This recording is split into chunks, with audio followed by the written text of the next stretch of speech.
Soy Hernán Martínez, socio de Efectistas. Una empresa de efectos especiales y dobles de riesgo es una empresa que se dedica a hacer las escenas integrales de efectos especiales y escenas de acción en filmaciones en cine, publicidad y televisión. Les voy a contar acerca de armas de fuego, efectos de disparo, armas blancas, efectos de corte con armas blancas y efectos climáticos. Espero la disfruten.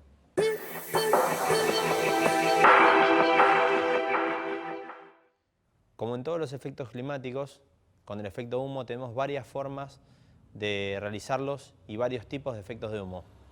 Por ejemplo, está el efecto de humo bajo, que es el humo clásico que se utiliza para los cementerios. Este humo tiene muchos temas técnicos que tiene que tener muy en cuenta el coordinador. Por ejemplo, la cantidad de material que se va a utilizar. El humo bajo se gasta realmente rápido y es bastante costoso, y tiene que tener en cuenta que el técnico que tiene que saber, o el coordinador, el viento que hay en el lugar, generar algún tipo de contención para que no nos genere un mal efecto de humo bajo y de cementerio, en cantidades, lo que hablábamos, que no se termine antes de que terminemos el rodaje. Otro tipo de humo es la bruma, que es la que se utiliza para ver los haces de luz, que generalmente es solicitada por fotografía, solo para ver texturas de luz o entradas de luz del sol, algún bosque o algún tipo de efecto de ese tipo. No solo lo tiran las máquinas que precisamos utilizar por sí solas, sino también por medio de forzados con viento. Si una empresa de efectos especiales está bien equipada, tendría que tener forzadores para establecer diámetros de humo mucho más grandes a los normales. Además de esto, tenemos otro tipo de efecto de humo, que es el humo normal, que se utiliza no solo para generar niebla, sino también a veces para tapar locaciones que no queremos ver. Podemos aprovechar este tipo de humo para tapar las que no queremos ver y aprovechar las otras. Tengamos en cuenta también que no solo se utiliza el humo para brumas, nieves y efectos como el de cementerio que estábamos comentando, sino también para incendios. En los incendios se puede utilizar humo blanco según la textura de luz y lo que solicita un director de fotografía. También pueden usar humos grises o negros. Esto hay que tener en cuenta, como siempre decimos, que los coordinadores tienen que entender mucho del tema. Algunos tipos de humos son tóxicos y tendríamos que coordinar bien la acción para proteger al equipo técnico, a los actores y al medio ambiente. El humo se combina habitualmente también con el viento, porque el viento no es notorio por sí solo y el viento lo dibuja en la imagen. Otra forma de favorecer al viento es por medio de hojas, vestuario o algún árbol que esté de por medio, que tenga movilidad en la imagen. Si no, siempre el viento deja de notarse en la filmación. Hay muchas formas de hacer viento, ventiladores eléctricos, ventiladores a explosión, y estos se utilizan para diferentes tipos de efectos. Siempre que una empresa tiene muchísimos equipos, tiene ventiladores muy amplios, generalmente hasta con paletas de 2 metros de ancho. Esos se solicitan para hacer tormentas, y más pequeños para diferentes tipos de efectos. ¿Qué pasa con este tipo de ventiladores? Pueden ser a explosión, como decíamos antes, o eléctricos. Los eléctricos generalmente tienen menor potencia y los de explosión mayor, pero sí molestan el sonido. Los ventiladores potentes que tienen motores eléctricos tienen mucho consumo y a veces se precisa usar un generador solo para los ventiladores, y esto genera mucho gasto. Estos tipos de ventiladores se utilizan para magnificar una lluvia. Otro elemento que se utiliza en las tormentas habitualmente o previo a una tormenta son los relámpagos. Los relámpagos se pueden hacer de forma eléctrica, con faroles especiales, o con sistemas pirotécnicos. Se utilizan sistemas especiales que generan luz azul con explosiones controladas también de manera eléctrica. La ventaja de las máquinas eléctricas es que pueden utilizarse tanto dentro como fuera de estudio. No así las máquinas pirotécnicas, que pueden utilizarse solo en exteriores. Hay muchas formas de hacer nieve. Ante todo, el efecto caída de nieve tiene varias posibilidades. Una es la nieve de espuma. Se hace con máquinas. Estas máquinas tienen variaciones, si fuesen máquinas de calidad, lógicamente, variaciones de tamaños de los copos de nieve. Esto se puede también complementar con efecto viento. Otra posibilidad es el efecto de nieve con celulosa, que son pequeños copos de papel que dan otro efecto y se pueden utilizar en diferentes lugares. Como todo tipo de efecto de nieve, también la cobertura de piso genera diferentes factores que limitan a la producción, no solo al uso en lo visual, sino también al uso de la locación en sí.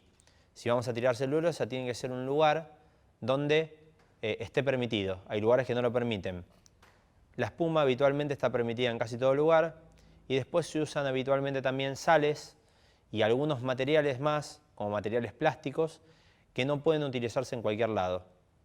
Tiene que ponerse previamente una manta, la cual se levanta y saca del piso todo ese material y residuo que genera la nieve. Tengamos cuidado como productores y como directores, ante todo de la locación, y luego de usar cada tipo de nieve, la indicada según el plano que necesitamos usar. Si usamos un plano muy corto y usamos una nieve no indicada para esto, se develará que es nieve falsa. Si usamos un plano muy amplio y también nos equivocamos en la elección, en la puesta, no solo con el piso y la cobertura de piso, sino con la caída de nieve, también vamos a tener problemas. También hay otros tipos de cobertura que involucran el hielo, como la escarcha, hielo o estalactitas, que se hacen con otro tipo de materiales, como resinas o parafinas, y otra es la cobertura de la nieve en actores, que involucra no solo gente de efectos especiales, sino también de make-up. Hay coberturas, por ejemplo, de personajes muertos o personajes que estuvieron mucho tiempo expuestos al frío, que lo que necesitan es una cobertura gruesa de efectos especiales y una cobertura fina desde la gente de make-up. Es una combinación de trabajo necesaria para una buena terminación del efecto. Podemos combinarlo con coberturas de autos, como decíamos antes, con escarcha y con hielos, en vidrios, y combinarlo también con rocío y otros factores que genera la nieve. La nieve también puede estar combinada con una lluvia muy potente para simular agua-nieve y tener personajes que también estén mojados en la acción. Además de esto, como antes decíamos, ayuda mucho el uso de viento y humo para generar bruma o fondos supuestamente más nevados. Esto va a ayudar a hacer tamaños mucho más amplios con menos costos. Se puede hacer también no solo nieve, sino efecto granizo. Siempre hay que tener de fondo un coordinador, como siempre decimos, de efectos especiales que sepa mucho del tema. ¿Por qué razón? El granizo no dejan de ser objetos pesados que caen y hay que hacer diferentes tipos de objetos en diferentes capas para no lesionar a los actores ni al equipo técnico. También comentamos que el granizo puede llegar a generar roturas en cristales y eso tendríamos que acceder a una empresa de efectos especiales que también entienda de impactos.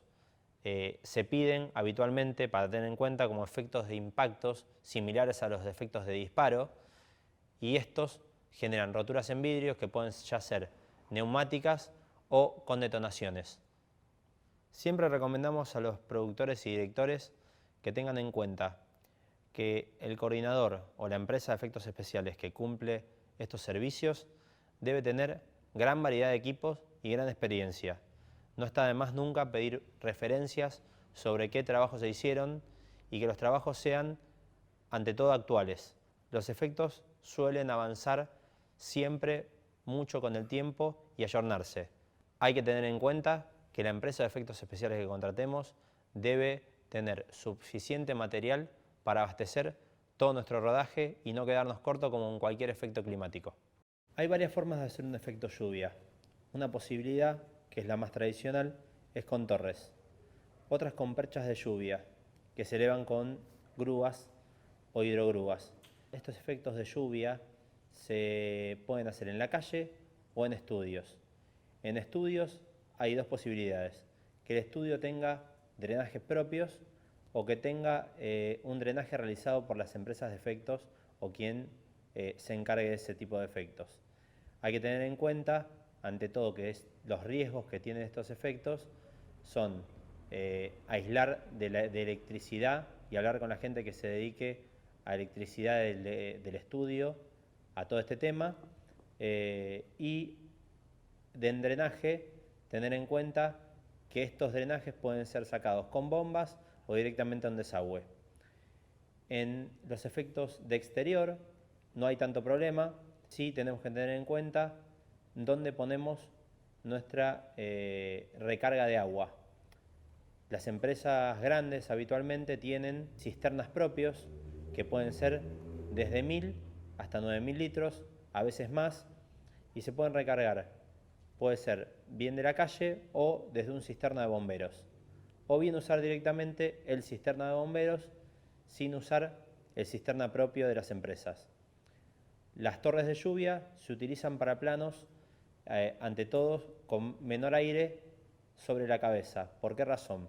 Las torres de lluvia miden aproximadamente 5 a 6 metros. La parte utilizable de las torres de lluvia, de la caída de las gotas, donde es prolija, desde 4 metros hacia abajo. ¿Qué quiere decir esto? Cuando tenemos las torres de lluvia ubicadas, el plano no tiene que exceder esa altura. Cuando tenemos una percha de lluvia, las que se colocan, como decíamos anteriormente, una grúa o una hidrogrúa, puede tener la altura que se requiera. Puede llegar hasta 30 metros de altura, que es más que suficiente para hacer un plano muy abierto, muy angular. Además del efecto lluvia, se puede hacer en la misma acción efecto mojada, que se utiliza para tener brillo en la calle, generalmente requerido por los directores de fotografía. No solo podemos hacer efectos de lluvia visuales en planos fijos y en exteriores, sino también en movimiento. ¿Qué quiere decir en movimiento?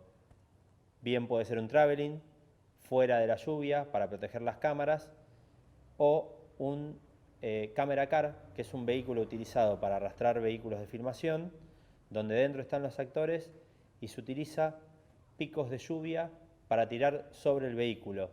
O bien, otra opción es tener sobre los vehículos, sobre el propio vehículo que manejan los actores o los personajes, picos o perchas de lluvia móviles que se colocan sobre el techo de los vehículos y pueden funcionar o andar por la calle utilizando esta lluvia provista directamente desde el auto.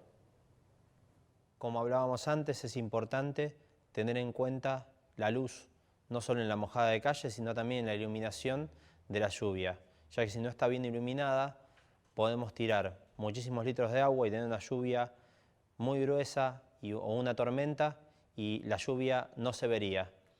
Si iluminamos de contra, la lluvia estaría más presente. Esta es la forma ideal de iluminarlo. En otro caso, por ejemplo, en algún videoclip o en algo abstracto como una película de terror, puede hacerse lluvia de colores. Esta lluvia necesita ensayo de la gente de fotografía, ya que según el color y los fondos se precisa iluminar de manera diferente, tal vez con colores, o elegir los fondos, por ejemplo, una lluvia negra, un fondo blanco, o diferentes tipos de iluminación. Es importante tener en cuenta el sonido y los espacios de locación. El sonido, ¿por qué lo decimos? Los cisternas habitualmente tienen motor eléctrico y motor a explosión. Los motores a explosión generan muchísimo ruido y es necesario correrlos a mínimamente 100 metros, y esto va a generar, si no está bien estudiado por la ocasión, un corte de calle o un corte de vereda que luego va a ser un problema para filmar. En cuanto a sonidos, si utilizamos bombas eléctricas, saldríamos de este problema, pero sí tendríamos una lluvia de formato diferente a la explosión, la cual es más variable. Tiene diferentes tipos de grosores de gotas que puede manejar el coordinador de efectos especiales. Otra opción que tenemos es para los días de baja temperatura. Se puede llegar a pedir la climatización del agua. Hay dos opciones: una opción eléctrica, que se calienta el agua con resistencias, y otra opción con gas. Esto hace que el agua sea esté a otra temperatura y sea más agradable para trabajar para los actores y para la gente que se encuentra en la filmación. Es importantísimo tener en cuenta y valorar la cantidad de agua que se utiliza para un efecto de lluvia. ¿Qué queremos decir con esto? Siempre es necesario utilizar agua en un ensayo, pero tiene que ser la mínima. Si nosotros dejamos pasar segundos, en 4 o 6 picos generamos mucho gasto de agua y esto no vamos a poder usarlo en la filmación real. También es importante que la empresa que presta servicios tenga cisterna propio. Si llamamos a bomberos, es posible que pase que por alguna emergencia tenga que irse y dejemos la filmación por la mitad. Y esto va a traducirse en un costo mayor al rodaje. Si la empresa tuviese un cisterna propio y no una pileta, podríamos utilizarlos para hacer planos y contraplanos y organizarse mejor. También hay que tener en cuenta que las torres de lluvia no son fáciles de mover, así tampoco una percha. O sea que hay que organizarse en los planos. Nuestra recomendación, o mi recomendación generalmente, es hacer los planos madres primero y luego achicarse hasta llegar a los planos más cerrados.